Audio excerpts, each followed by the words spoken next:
Welcome back everyone, and on this video I'm going to show you how to plaster over sand cement, and this video will cover first coat and second coat. So feel to prepare to feel, scrape down your wall and wet your wall if necessary. So this is Carlite finish I'm using, red bags. In this heat this will give me a little bit more time, and so we begin. Get your mix ready. You've already prepped your wall, you've scraped it down, you've wetted if necessary, you've got your board clean, your tools are all wet, ready to go. Get your mix mixed up to the consistency that you prefer, and get your, well, my Refina mega mixer. Get it washed after every mix, and it's ready to go for the next mix.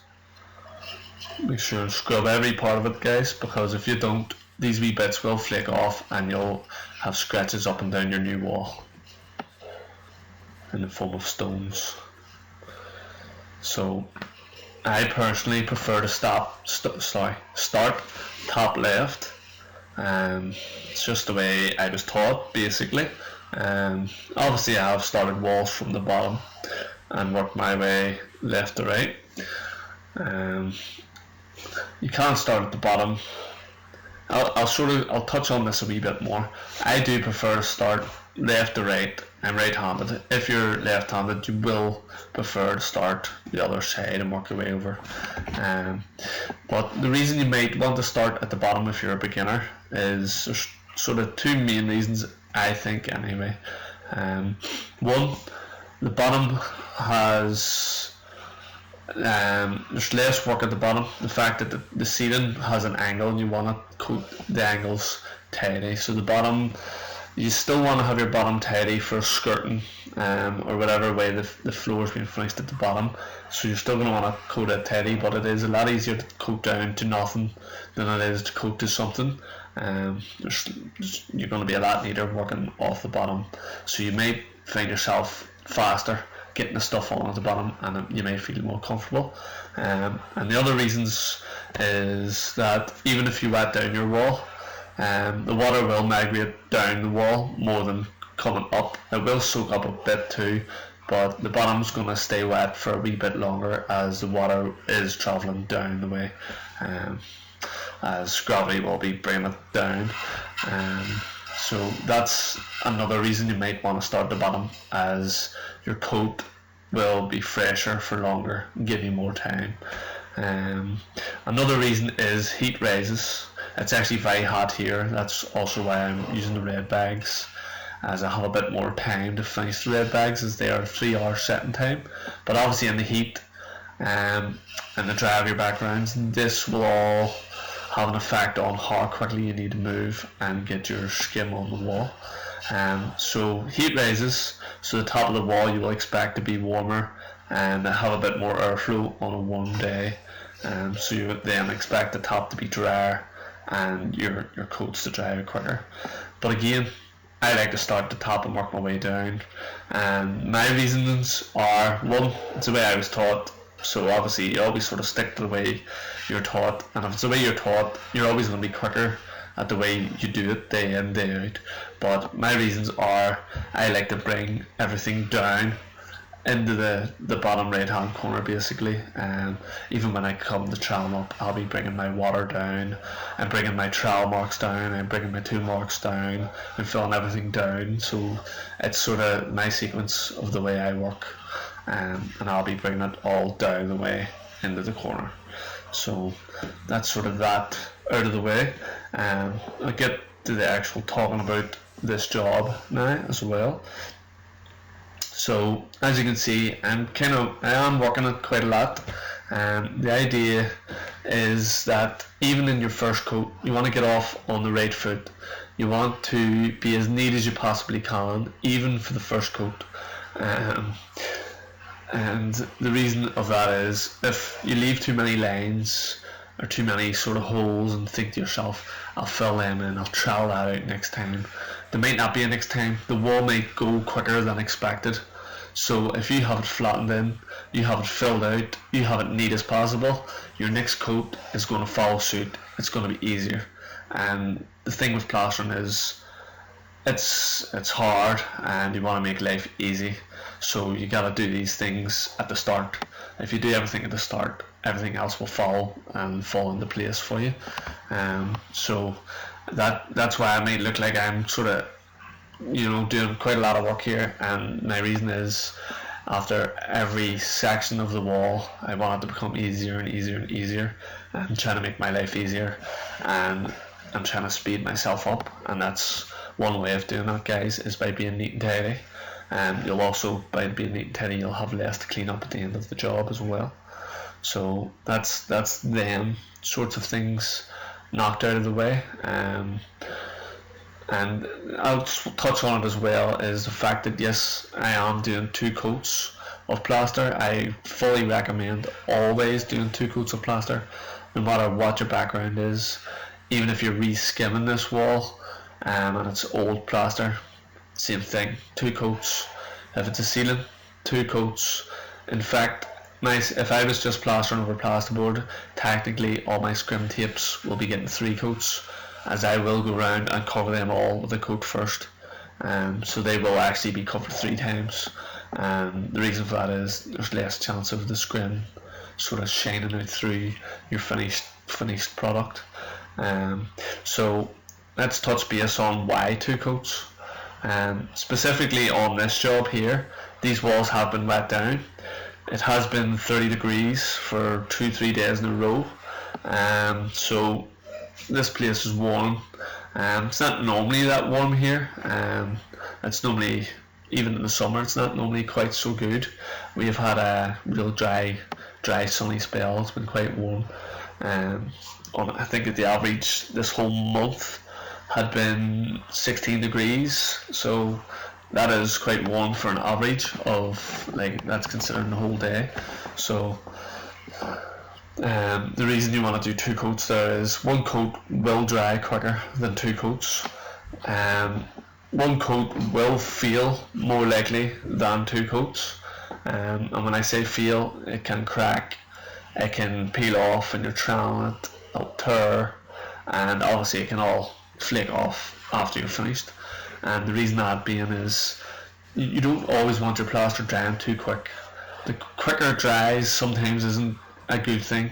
You want to control how it's setting. You want to be in control of that, and the slower it dries, it means you know less water putting on. The less water you put on it, the better as well. Obviously, because it's more plaster, you're not diluting the plaster as you're finishing it. So basically, 2 coat system is much better than a 1 coat system. I know there is plasters out there that's doing 1 coat, but if you want to follow the way I do things, I would strictly say no to doing 1 coat, especially over sand cement here. It's going to be dry. Your second coat's going to freshen up your first coat again, and you will notice that when you know this first coat will dry that wee bit, and you will notice yourselves, if you're working over sand cement, that when you apply your second coat, it brings it back to life a bit, and you know you obviously have more time to work it, more time to finish it, and get that quality of finish that you're after. Because obviously, if you're doing this, you're watching this video, you do want to get a top class finish, so you know, go the extra mile, and it's not gonna take you much longer to coat the wall than it would if you were trying to 1 coat it. So I think I've covered quite a lot there. And basically, after you get your first coat done, you might very well want to clean all your tools up, your hooks and trowels. Again, a clean tool is a happy tool. You know, if you're going to grab tools out, you're going to grab the cleaner tools. You're going to want to work with the cleaner tools. So again, after you get your tools washed and you have your first coat done, you might need more mixed. I would recommend, if you're new to this, to mix yourself up enough to do the first coat, and mix yourself up a fresh batch to do the second coat. And that's what I'm doing here. I'm doing multiple walls, so I get it mixed with my Refina Mega Mixer, making light work of such a big bucket. And I throw mine up on the board, find it a bit easier to lift it off a board. So if you do use a board, guys, again, wash your drill, wash your bucket, makes life easy, you're not rushing about, gives you more time then to finish your wall and worry about the important thing. So obviously wash it better than that, get stuck into it. So once you have your bucket washed, your drill washed, your tools have already been cleaned before you mixed more, and you're good to go. So again, with the first coat, like I said, trying to be neat. You want to be neat, especially if you think it's warm, you don't have as much time as maybe you would on a cooler day. You want to sort of almost put it on, try and have it on as if you could walk away and leave it and it would be a good wall. Obviously you'll have a lot more work to do after this stage as well, on the second coat. So you want to apply it on nice and even. Again, take out any trowel marks, fill out any wee bits that aren't, any wee hollows, any wee bits that have shrunk into anything that was a hollow previous or hole in the satin cement, and that'll make your life easier going forward on the next stage, which will be giving it your first flattening, your first trowel up. So again, the neater you are now, the easier life will be later on. And so that's sort of covered that a wee bit, guys. I want to talk about the ceiling here. This is a storeroom, so all the walls are getting plastered here. The ceiling, you can see they're concrete basins, and they are not getting plastered.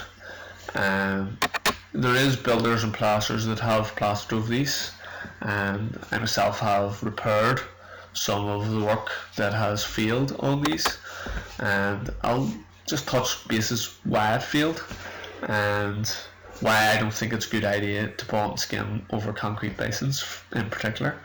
Of course I could do it, but again, like I said, it's all about preparation. If you fail to prepare to fail. So on this ceiling here in particular, if I was going to plaster this ceiling, I'd be thinking, right, all these joints could crack because concrete, it's a lot heavier than plasterboard. If it moves, a bit of bonding skim is going to crack, even if you've put big wide scrim tape, 4-inch scrim across that, and you've PVA'd it and you've bonded it right up into the gaps of all the concrete basins, it could still crack. Any movement, it's going to crack. Concrete, them slabs are probably 1.5 tons each, so you can imagine one of them moving one way and one just moved slightly the other way, it will crack. But with all new plaster, and it can crack. There's no absolute guarantees that something's not going to crack. You know, there's movements, even when it rains, buildings tend to move slightly. The weather we're having now with things drying out, I've been looking at ground, and ground's been shrinking, where I've seen the likes of soil has shrunk that much that there's like a 3-inch gap between it and the curb, or some people may call it a crib. So you know, these things, weather does have an impact on buildings as well. But again, so why did people's plaster fail on these concrete basins? Right, so one, concrete basins are, you know, they're all cast into a mould, so that mould will have a releasing agent on it. Well, me and a subscriber, we were talking earlier on a previous video, I think it was the SPR video I did, and he said that everything he put on this smooth concrete head kept failing, kept popping off, and he figured out who made the concrete head and asked them, and they said they used cheap oil, the cheapest oil they could find, to make the casts for these concrete heads. And what had happened is that this oil had seeped into the concrete, creating it to be slightly waterproof, and well, very waterproof, let me say. And what it was doing then was repelling the plaster off. Any plaster he put on, it would repel it off. So I think in the end he did eventually get a key into the concrete head, and I think he used tile cement over it to scratch it, and I think so far so good for him. So fingers crossed that's holding up for him. I did suggest for him to use a scud coat with SBR and maybe exterior PVAs and waterproofers and stuff. But he said again that failed. But I think that it failing might have also soaked some of the oil out, and him scraping it off and maybe even it drying out has maybe soaked the oil out of the concrete head. So you know, all these things you might have been doing might have contributed to the tile adhesive or tile cement working for him. But nevertheless, these will have some releasing agents still on them, so you would need to somehow power wash them, wire brush them down. They are very, very smooth as well, so you would want to maybe, you know, 2 coats of PVA, fairly recommended. Bond them, scrim them, bond them, and skim them out. But you might want, the likes of these, you might want to go and thistle bond them things and then hit them. But if it was me and I was asked to do it, my first choice would be for the walls to be bottomed out right round, and then plasterboard, scrim tape, bond, skim. To me, that's a much better job on them, and it's going to last a lot longer. I guarantee it lasting 20 more years than bond and skim on them concrete slabs. So, you know, just thought I would cover all that. The other thing that a sort of a false drop plasterboard roof would have over this is you could drop pipes, wires, you can move your lights about. You know, something like this you can only really have surface mounted, you know, or if you were wanting lights in it, they'd have to be drilled from above down, and then obviously above would be screeded to cover these wires and stuff. There does be holes in the inside of them, you could maybe feed it up along them and drop them down, but again, you know, when the building's built you can't do none of this stuff. So that's just a big lot of talk on that ceiling in particular, in case anybody was looking at and wondering. So get back here in a couple of minutes and chat again. I've just been, like I said, for the first coat, I have been coating away here, trying to keep it neat and tidy. The neater it is now, the less lines you have now. If this wall is to dry on you and tighten, you will be able to trowel it much easier with a wee bit of water and a wee bit more pressure. Where if you've left lines and holes in it, when you come back around, your heart's going to be broke. You're going to be working at these lines. You're going to spend more time on one area of that wall than if you had it on the whole top of that wall. And again, you've noticed I've started top left, worked my way to the right, and then came bottom left and worked my way to the right.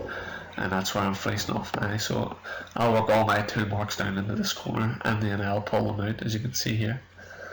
And I missed a bit here.